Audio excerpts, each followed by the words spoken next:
Have you ever felt a wave of guilt wash over you, even when you know, logically, you haven't done anything wrong? You start replaying a conversation, thinking, oh, I shouldn't have said that, or maybe they're upset with me. Uncomfortable feeling, right? Well, what if I told you that guilt isn't what you think it is? Most of us are taught that guilt is our conscience, a little voice telling us when we've broken a moral code. But modern neuroscience paints a very different picture. It turns out, guilt isn't primarily a moral compass. It's a biological survival mechanism deeply rooted in our nervous system. From an evolutionary standpoint, our greatest strength as humans is our ability to connect and cooperate. It's being part of a group, a tribe, a family that meant safety, resources, and survival. Being cast out meant almost certain death. So, our brains developed an incredibly sensitive alarm system to protect these vital social bonds. This alarm is what we experience as guilt. Your brain isn't really asking, did I do something wrong according to some universal rulebook?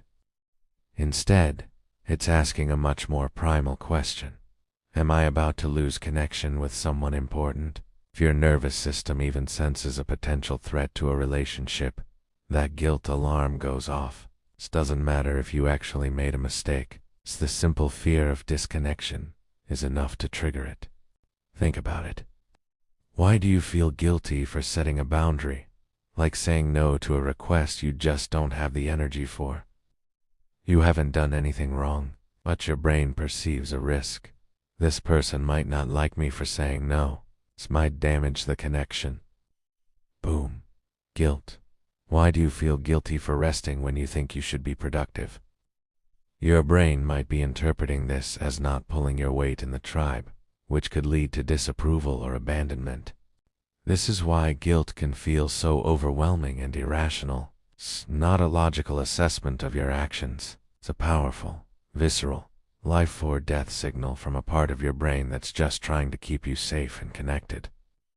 It's not about being a bad person. It's about survival. So, the next time that wave of guilt hits, try this. Pause and ask yourself, what connection am I afraid of losing right now? Shifting the question from what did I do wrong to what connection am I trying to protect can completely change your relationship with this feeling. It allows you to see it not as a judgment, but as a signal pointing toward a relationship